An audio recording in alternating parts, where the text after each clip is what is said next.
Le chien, c'est absolument pas un animal comme les autres. C'est un animal... bon, tous les animaux sont uniques en leur genre, mais d'abord c'est un animal domestique, mais pas simplement domestique, on pourrait dire plutôt d'ailleurs familier. Hein. C'est-à-dire qu'en fait, il fait partie de la famille, il est toujours lié à l'être humain, comme peuvent l'être d'autres animaux comme les chats ou les chevaux. Mais c'est aussi le plus vieil ami de l'homme, donc selon les recherches, on situe ça entre 30 000 et 20 000 ans d'existence commune. C'est un peu un clin d'œil le titre, hein, Le chien est une personne, parce que c'est plutôt... mon propos, c'est plutôt pourquoi, dans les relations que l'on a avec le chien, on ne doute pas qu'il a une personnalité et que ce soit presque une personne à part entière, qui fait partie de la famille, qui est considéré à la fois comme un enfant, comme un frère, une sœur, enfin... et on peut dire que c'est un humain à part entière, alors que ça n'en est surtout pas un, parce qu'il a quand même sa spécificité animale.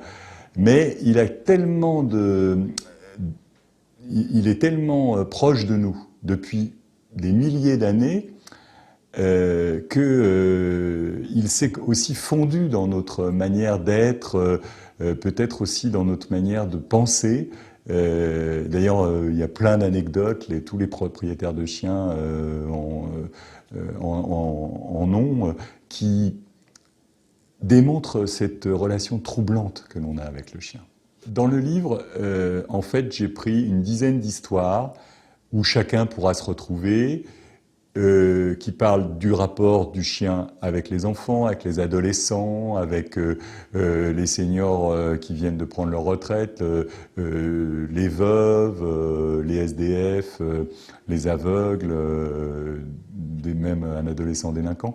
Donc, il y a toutes sortes de personnages et d'histoires qui annoncent mon propos. Et puis, mais le dernier chapitre, qui est en fait qui donne la parole d'ailleurs aux chiens d'aveugles, eh bien montre que le chien est devenu en quelque sorte aujourd'hui un allié thérapeutique. En gros, il faudrait que tous les gens fassent l'amour, sourient et aient des chiens.